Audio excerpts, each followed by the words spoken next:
Hello everybody and welcome to the John Schofield Trust podcast, a space for early career, aspiring and working journalists to get advice and insights in the industry.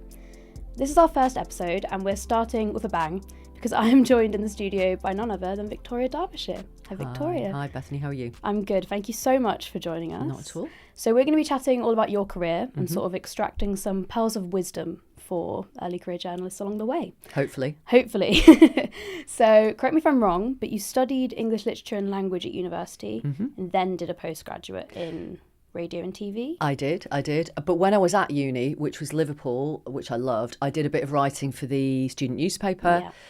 I mean, you know, a film review, a play review, nothing newsy or hard hitting or whatever, but it was just to sort of get in there, I suppose. And then I thought, I don't feel that confident in writing. I wasn't from a journalist family. I didn't really know about journalism. So I sort of looked around. This was pre-internet, pre-Google, and worked out that you could do radio and TV journalism. So then I thought, okay, well, I'll finish at uni, work for a year, raise some money to do a postgrad, apply for it, which I did. It was then at Preston. It was called Preston Poly. It's now the University of Central Lancashire, soon to be University of Lancashire.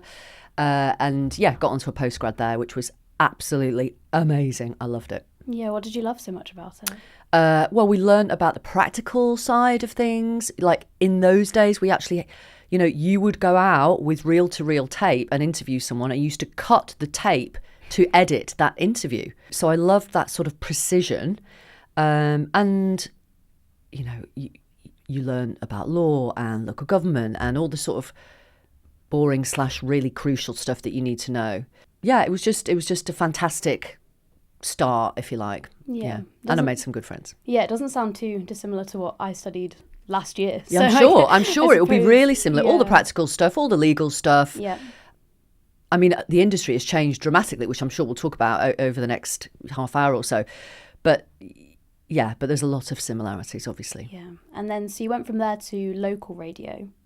I did. What was your experience of that and what were some of the sort of big lessons that you learned in those first years of your career? So my first job in local radio was in a commercial station in Birmingham called BRMB. Mm-hmm. I used to drive to work every day, so nervous it was untrue. I was scared about what jobs I would be sent out on, about what people I would be sent out to interview. And it was the most incredible news patch in terms of crime or celebrities or... I mean, it was just astonishing. And commercial radio compared to BBC local radio then, this is... what year are we in now? Blimey, early 90s, mid-90s. They had no staff. They would have a newsreader, a news editor, and one reporter, and I was that reporter. So the experience that I gained in the first year was incredible. Yeah. And I would be scared. I am being absolutely honest. I was scared to go to a police press conference at West Midlands Police Headquarters. Mm-hmm. But I had to do it. And the only way to get over being scared is to make yourself do it. You can't run away. You're doing a job. They're paying you to do a job. You are collecting audio for that radio station's listeners. And so that very, very gradually gave me confidence because I had to do that stuff. So that was amazing. Then I got a job in BBC local radio, which was just down the road in Coventry. And I did reporting there again, which I loved. And then I came up with an idea for a show to present, which was like a Tuesday night graveyard slot. It was called 20 something. It was issues that affect people in their 20s. And my local radio manager, a guy called Andy Wright, who's no longer with us, his piece of advice to me before I started presenting, and I was scared, but I made myself do it. He said, if you've got nothing to say, keep your mouth shut. Which was really, really wise because when you're nervous, you tend to gabble. Yeah. And so, yeah, that has stayed with me, you know, all these decades later. Yeah, absolutely. I remember when I first worked in local radio and I had to go out and do Vox Pops for the first time. And that was like, oh my God, it's the terrifying. most terrifying thing I'd ever had to do. It's terrifying. And I remember doing one at the Rover car plant in the West Midlands when job losses had been announced. You would be sent down there to do a Vox Pop with people leaving their shift, some of them having been told they were going to be made redundant. It was terrifying. But there, you know, you learn ways of opening those conversations. Do you feel like you found your sort of voice and confidence in doing that sort of early presenting, or did that come a bit later in your career? I don't know. I can't put a moment on it. Yeah. I think it's just cumulative, isn't it? The more you do, the more people you interview, the more you learn, the more you listen and watch other people. And you can, there are people that you admire. You think, oh, I love the way they framed that question. There are people you think, I don't think they've done any prep for this interview, and it sounds like it. And so you latch onto things that you admire, don't you? Yeah. Can you remember anybody specifically that you were admiring during those earlier years of your career? A guy called Nick Clark, who used to do Watto on Radio 4. He was so precise. He was so prepared. There was a brevity of language, which I loved. His questions never went on for too long, which I really admired. And as well as being able to ask hard-hitting questions, there was a warmth in the way he presented. And yeah, he was an early, for me, someone who was an early role model. And then later on, I loved the way Andrew Neil did his political interviews. He was a tour de force. Obviously, I liked Jeremy Paxman. Eddie Mayer was superb. Michelle Hussein. Those are people sort of later on. But in the early days, it was Nick Clark. Yeah, plenty of people to look up to then. So you began this sort of, let's call it a long-term relationship with the BBC. And since then, you've done so many different things. Yeah. What's been the most challenging part of your career? Has it been adapting to different programmes, or do you find that sort of easy and exciting? I mean, nothing's easy. I think the most challenging isn't one particular job. So I've worked for 5 Live. I did the breakfast show. I then did a mid-morning show. Then I started a TV programme with a fantastic team of people and a brilliant friend of mine who was also my editor, Louisa Compton. And then I worked on the BBC News Channel over COVID. Then I got the job at Newsnight. So there's nothing easy about any of those jobs. The most fun time was working at 5 Live. It was unreal. I love news. I love sport. I got to cover Olympics and World Cups and massive news stories like 9/11. I mean, those are the things that stay with you forever. I think the most challenging is when there's a big programme coming up. Now, that could be, a big audience debate around the general election with politicians from 4 different parties, an audience of 200.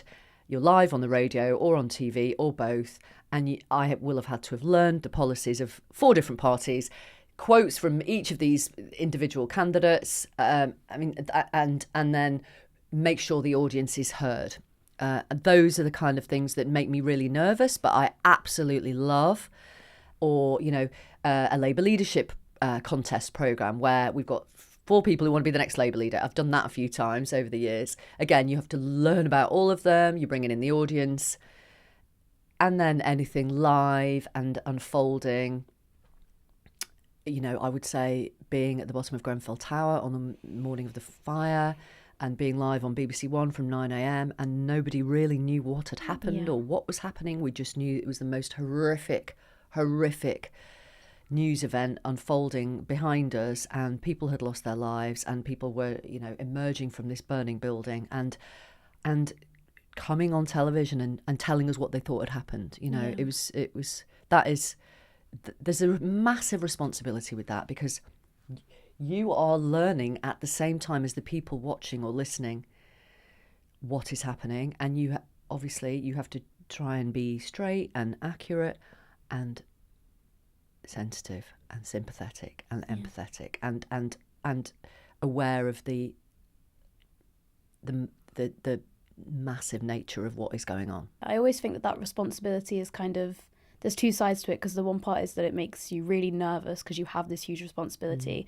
But I also think it's kind of the thing that calms the nerves as well, because then you think, okay, this is my responsibility 100%. to tell people what's going on. Yeah. That's how I'm going to get sort of detach yourself from yourself and be like, this isn't about me. This is about the story. It's never about us. Yeah, never. Absolutely. And so you mentioned earlier that the media landscape has changed massively from probably like the last 20 years or the whole time that you've been in journalism. The main thing that I want to talk about is social media, of course. I'm a big Victoria Derbyshire TikTok fan. And embarrassingly, I even wrote an essay in uni about how you'd adapted your news content to TikTok and to the platform. That's not embarrassing. I'm like, can't admit this in front of you.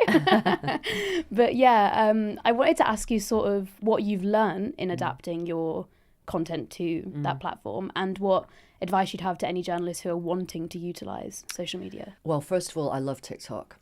I absolutely love it. And I love it because of the engagement. And I love it because of the wide range of demographic. And you can get analytics on TikTok, so you can see how many women are listening, what sort of age group, where in the world they're watching, listening, you know. I started it in COVID, and then it really took off when Russia launched its full-scale invasion of Ukraine. So that was February 2022. And I realised early on that there were a lot of young people, I'm saying school kids, you know, teenagers, who had never experienced any war, and it was petrifying to them. And so I learned from the feedback that I got from them that they wanted to know what was happening. They didn't want gory pictures, horrible pictures. They absolutely wanted descriptions about what was going on, but they didn't want it to be graphic. And again, I felt a responsibility that I needed to be straight and factual, because a lot of them were saying to me, oh my God, is this going to be World War III? Because they know President Putin has nuclear weapons. So, yeah, again, I felt a real responsibility. And it just sort of grew from there. The way that you do it, I find really impactful, and it works the way that you do it, because I think there's this kind of new wave of almost journo influencers, I guess. Oh my God, I mean, Dylan Page, are you talking about? Yeah, I mean, I really respect him, I've got to be honest. He does it in a very different way from me. Very different, yeah. He expresses opinions in a way that I wouldn't. He will go, oh, wow, guys, you'll never believe. And I love it. And I get it. It hooks people in. Yeah. Whereas I might say, listen to this. This is quite important. But in a much sort of straighter way. But yeah, I totally respect him. I mean, he's done brilliantly, and he does a brilliant job for a lot of people. And different things work for different people, so you've kind of got to have that like mix so that everybody can decide what they prefer. What was your sort of motivation for having a platform on TikTok? Was it to try and get more balance on social media? Because obviously there's a whole thing of algorithms and misinformation. No, the actual reason was I've got two boys, they're now 21 and 18. And so what, 3-4 years ago, they were a bit younger, and they would come in the kitchen in the morning and they would say, is it true that blah, blah, blah, blah, blah, blah? And I'd say, no. Where have you got that from? And they'd say, TikTok. So I thought, okay. And then they're interested in the news and world events. So that was the motivation. Yeah. Thinking, okay, I want to be on there because I want to get some facts out there, because there's clearly loads of people talking BS, and I'm okay with facts. I like my facts, so let's get them out there. See if people are interested in facts, and yes, they are. And then have you from then begun to enjoy it as well? Like you said, you love TikTok. Has it then become? Yeah, I really do, because I like it's a different platform. It's a different, all the things I said earlier, different demographic, and the engagement is massive. When I compare it to X now, again, the algorithm has a massive impact, of course, but there's much more, I feel like there's much more conversation on TikTok. I can have a conversation with people and respond and reply. And it's not usually that abusive, I've got to be honest, which is obviously also welcome. That's always welcome. Yeah. I was going to mention that actually because obviously when you become sort of more recognised as a journalist, there's this equal interest in your personal life, and also a bit more, people just get a bit more personal with how they respond to you, which I'm sure poses significant challenges. But I also think it has given a bit of power to a lot of the work that you've done. So thinking like everything that you did with breast cancer after your own diagnosis, and then even during COVID, that amazing segment when you had the helpline for domestic abuse on your hand. Things like that. Why is that so important for you to sort of include in your journalism? And then I guess my extended question is, do you think there is space for that sort of personal advocacy in journalism as well? Yes, I do. I really do. I feel like and sorry if this sounds earnest, I want to do journalism that can make a difference. And it does sound earnest, but I'm sorry, that's how I feel. In terms of breast cancer, that was a really straightforward decision. It was not tricky. It was not hard to think, right, I'm going to talk about this. Because, A, I knew I still wanted to work through treatment, so that helped me mentally. That was good for my mental health. And B, I didn't really know what a mastectomy was or what chemotherapy involved, because I hadn't been through it. I didn't really know anyone, knew one person who'd experienced it. So I talked to my editor, Louisa, and I said, well, shall I do a video diary, just sort of documenting what happens when you have a mastectomy? So we said, yeah, let's do it. And so that was a really straightforward decision. Of course, what I didn't know when I started it was there would be lows and some highs during that treatment, which sounds really naive, but I'm so practical. I'm so great. Yeah, right, we'll crack on. Once I knew it was treatable, I was on an absolute high. I thought, right, I can totally do this. But I hadn't factored in the fact that I would be upset and crying and losing my hair and all that sort of stuff. And you've got to be honest. I wanted to be honest, so it was important to document the lows as well as the highs. Yeah, absolutely. And I think it clearly got received well, because it went quite viral actually during that whole time. It did. A lot of, I mean, again, I wasn't expecting that. Loads of people. I mean, they're all on YouTube, so people still message me now saying, I've just watched your video when you had a mastectomy. I've got one coming up. It's really helped calm my nerves and stuff like that. So that is really, really gratifying. I'm sure stuff like that is some of the proudest work that you do, would you say? Or I never feel really proud of anything that I've done. Really? Yeah. Because I'm proud of everything that you've done. Oh, well, thank you. I know when we've done something that's made a difference. And you know that. And it doesn't happen that often in journalism or in an individual career. So I'm pleased if something's changed as a result of a story we've done or an interview we've done, or, what I'm proud of is creating relationships with people and building trust with people and creating safe spaces for them to speak about stuff that has been quite traumatic. And so that is something that I feel good about. Let's talk about interviewing, because that's kind of what you're known for, I guess, is your ability to challenge and hold people to account. I mean, you've done interviews with prime ministers and people in big positions of power. So I guess the main question is, how on earth do you prepare for those big interviews? Is there a way that you sort of psych yourself up for them? Or I do tons of reading, tons of watching all their most recent interviews. There'll be people on the team who will help me get facts together, old things that they said that might be the opposite of what they're now saying. Facts, data, figures, what are the crime levels? What were the crime levels when you were in power? So much reading, it's untrue. And I love that process. And that can go on for weeks. If it's a biggie, then it will be months of prep beforehand. And then the nearer you get to it, then you start to write your questions. And then, I'm waking up in the middle of the night thinking of things, or I'm on the train on the way to work thinking, okay, that would be a good way of framing that. And then it's the day before or the day of, and then you just have to get on with it. Again, there's that feeling of like, a big gulp, and then you just have to do it.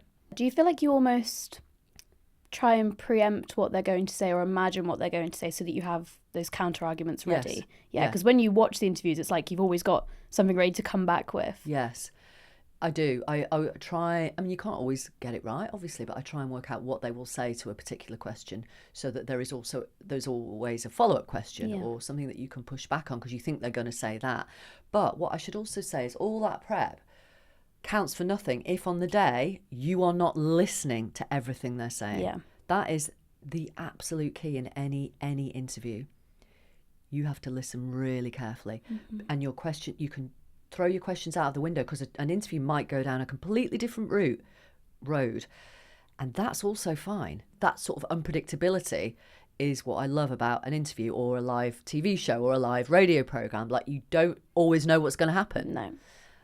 So you've got to listen big time. Do you remember there being a time where you felt a bit sort of like caught off guard in an interview, or stumbled a little bit, or had to like take a moment to think about what you're going to say? Because it looks like no, but I'm sure that there have been times. Oh God, I mean, I must have done thousands and thousands of interviews. There are times where I've come off air and I've thought, oh my God, why did I ask it like that? And someone will go on X and say, why did you ask that question? And it, like, if people engage with me in a respectful way, I will always engage back and say, actually, I could have framed it differently, or the reason that I asked it like that was because I'd thought X, Y, Z. So once you explain why you've done something, people are really like, oh, thanks for replying. But yeah, oh my God. And sometimes you mess up a sentence and you say, hang on, I'm just going to start again. And it's fine. I think I learned that from Radio 5 Live.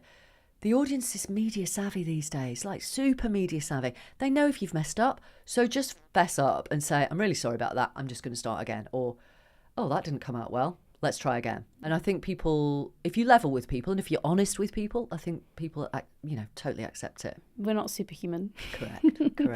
I also think there's been sort of a change where people are a lot more open to mistakes or even like vulnerability from journalists now than I think they used to be. I don't know if you've experienced that in your career as well. I can only, it's embarrassing to say it, but like on those video diaries about my breast cancer treatment, I cried. Yeah. It's fine. People cry. It's absolutely fine. We're human. Yeah. I wouldn't want to be crying in the Newsnight studio every night, obviously. And there have been times in there when I've really been taken aback. I think of an occasion when Alistair Campbell, for example, ended up shouting at me and a guest. It was about Brexit. It was maybe two and a half years ago. I was not expecting it. It was right at the end of the interview. It was completely over the top and actually grotesque. And yeah, it was at the end of the interview anyway. I could have argued back. What's the point? I just want to be really dignified because it was horrible. And I just said, I'm not taking that from you. Thank you very much for being on the programme. That was that. Yeah. That was unexpected. That's never happened to me in 30 odd years. That happened to me once, so yeah.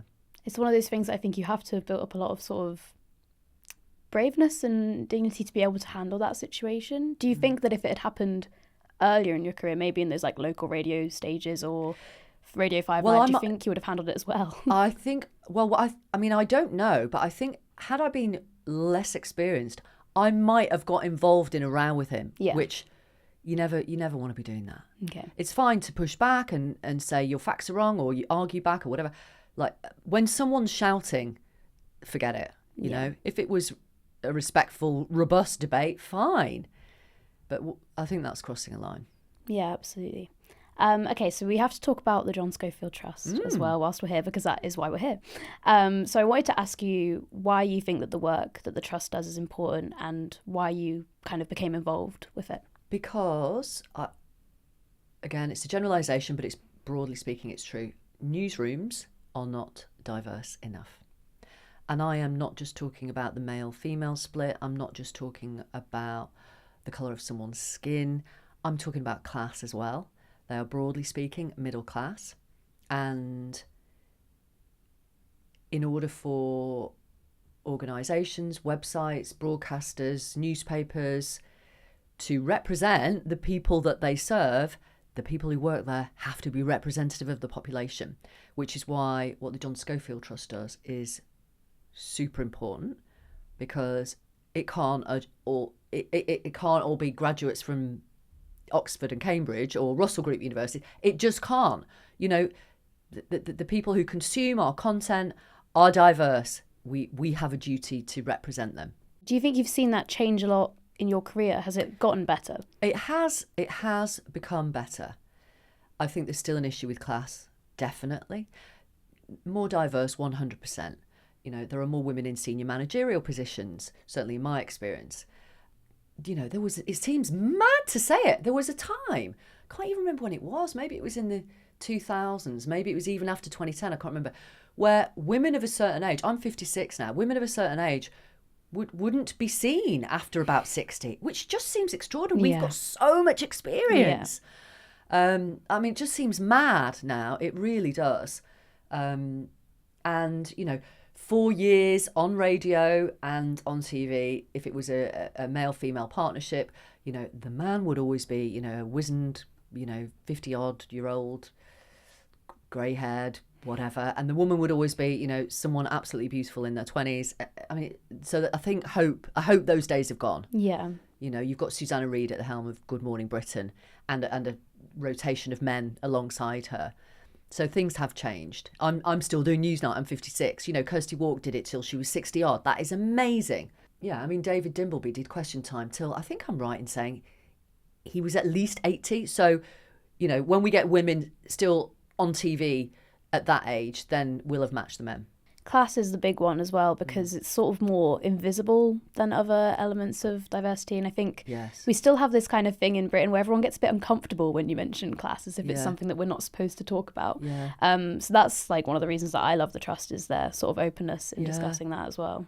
Is mentorship something that you've valued in your career? And have you ever had any sort of career mentors yourself? So when I was in my 20s and 30s, it wasn't a thing really. So no one in particular. I mean, obviously there have been people I respect that I've worked with that I would go to for advice about certain things. And there's nothing I love more, and I mean this now as well, than having a really good editorial conversation with someone I work with about why this is such a good story, or why it's not a good story, or how should we approach this, or what treatment should we give to this story, or oh my God, what's the first question for this guest? I just, that makes me excited. That's why I get up in the morning. So it wasn't really a thing then. I mean, it's definitely a thing now. Obviously, I do it, and many people do. And I do think it's really important. You tell me if this is wrong. Again, it's a generalisation. I have a feeling that from some of the 20-somethings that I come across who come into journalism, there's a bit of a lack of confidence, and you're nodding in agreement. Yeah. Why? I mean, I told you when I started work, I was scared every single day, and I made myself do it. So maybe it is the same, but I really feel that with people in their 20s in journalism now. Why is that? I think a lot of my nervousness is sort of grounded in maybe imposter syndrome and stuff, and then also the fact that it's quite a oversaturated space now. There's a lot more people going into journalism than there ever has before, and so I think that sort of increases my nerves as well, because I think, like, God, how am I going to compete against all these other people? And that definitely is part of it, at least. Yeah. So if I can help someone, you know, take incremental steps to get more experience, or to feel a bit more confident, or to do something they thought they couldn't do, then that's a great thing for them. Have you ever had any bad sort of editorial superiors, in that sense, the opposite of maybe a career mentor, somebody who's really not set you back, but maybe... I mean, I wouldn't say set me back. There are always, look, it's like any job, any sector, any industry, whether you work in teaching or the NHS, or, you know, you work for a private business, there's always going to be people that you work with that you're not that keen on, that you maybe wonder why they're doing the job they do, because they don't seem to enjoy it. But, you know, you can't let people like that get you down. You've just got to, if it's for you, then you just crack on. Have you sort of noticed a change in newsrooms and newsroom culture as well throughout your career? Yeah, definitely. I mean, I think about when I got that first job at BRMB, and the news editor, you know, I got someone's name, or was it their title, wrong in a queue, and he went absolutely mad at me. Now, I never, I'd like to think, got anything wrong again in terms of people's names and titles. That had such an impact on me. Yeah. That just would not happen now. There's no way that would happen now. But newsrooms are hectic and stressful, and there are always deadlines, because there's, you know, a show to go out, whether it's 5 o'clock or the 6 o'clock news or Newsnight, or there's a deadline, which means you're all working to that. And sometimes stuff will get missed, or won't happen, or will happen, or you think you've got everything sorted, and then another story will break. So it's going to be stressful. That is the nature of news. And I think you need to be prepared for that. There's going to be stress. That means some people might be short in terms of their language, because something needs to happen or be done by the time you're on air. And so you need a resilience as well. And also you need that resilience for going out on stories. You know, some of the stuff that we are asked to cover can be very, very traumatic. And you have to build up that resilience, I think. Yeah, and it's a lot with the stress of the newsroom, and then sort of the weight of some of the stories that you have to cover as well. I guess, how do you leave work at work? And is that something that you've had to really learn over your career? I don't think I do. Yeah. I don't think I do. Some of the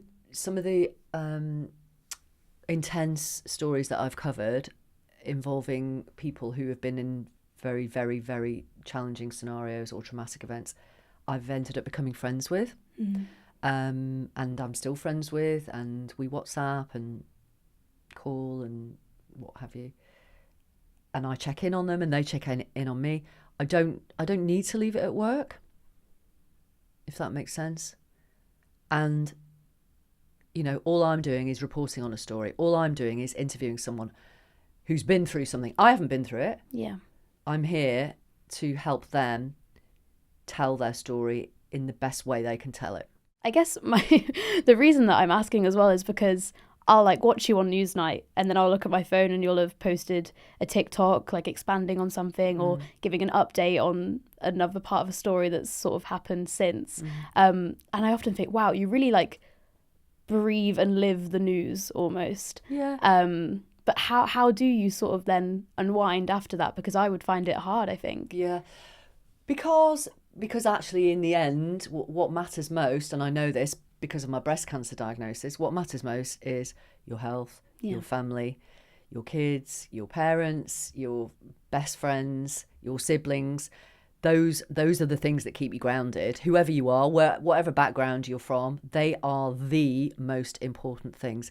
And in terms of some of the stories that I've covered, you know, it helps give you a perspective. Yeah. You know, again, it's going to sound really earnest, to be grateful for what you've got, because some people have been through absolute hell and continue to go through absolute hell, as we know in terms of what's happening in the world right now.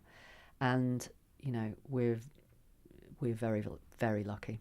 Before we finish, I want to do a quick fire round. Yes. So Yes. Get ready. Yeah. So yeah, we're just going to run through some very quick questions. Your favourite part of working for the BBC? Can it be anything? I can say anything. Anything. Yeah. I love doing live news and current affairs. So it's the liveness, I would say. Yeah, amazing. Least favourite part of working for the BBC? Some people, I mean, this is not just the BBC, it's everywhere. People who can't make decisions.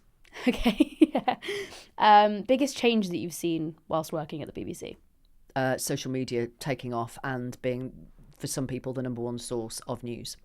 And worst interview ever? That I've done. Yeah. Don't say this one. No, don't be ridiculous. Oh my God, worst interview ever. Oh my God.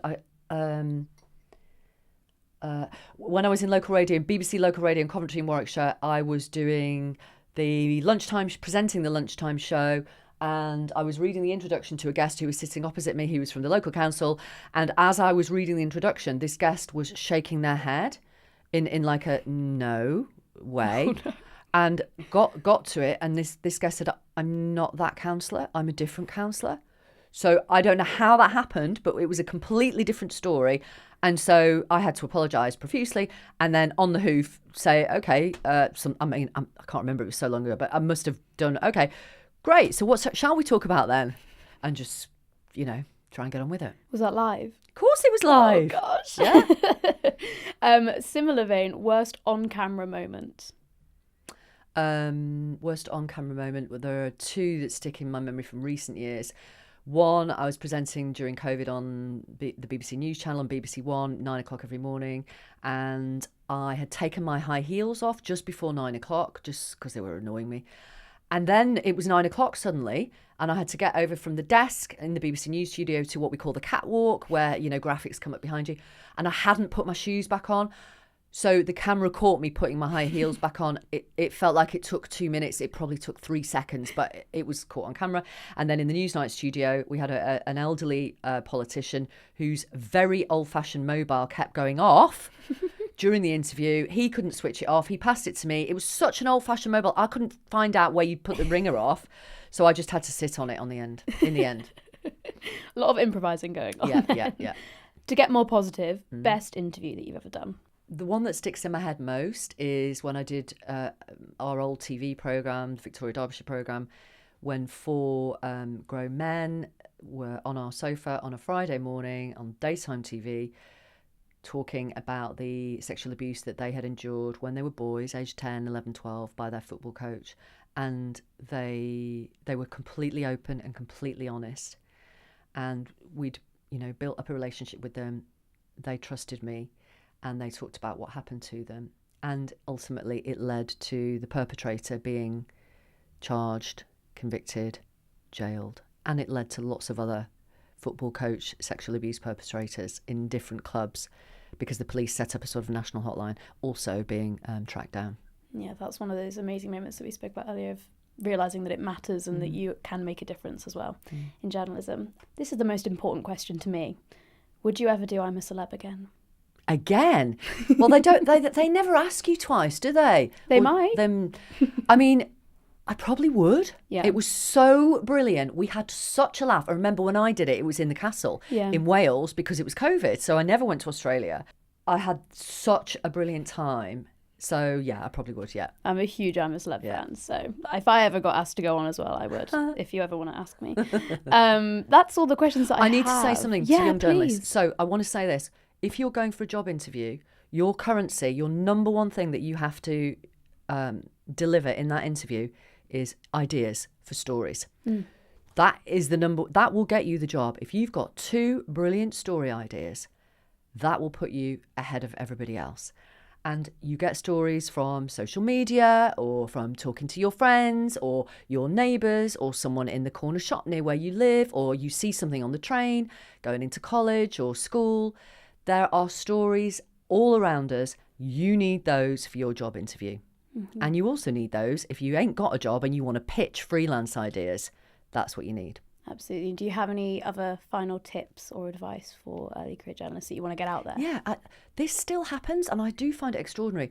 I know of people who've gone for job interviews on websites or TV programmes or radio shows or whatever it is in news, and they don't consume that website, or they don't watch that programme. And I've been I don't sit in on interviews. I don't interview anyone. I've been told this by people carrying out the interviews. That is a no-brainer. You need to watch the programme that you want to work on. You need to consume the website that you want to work on.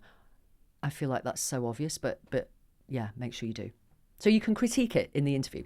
Yeah, absolutely. That's amazing advice to end on. So thank you so much for joining us. Thank you for having me. Thank you.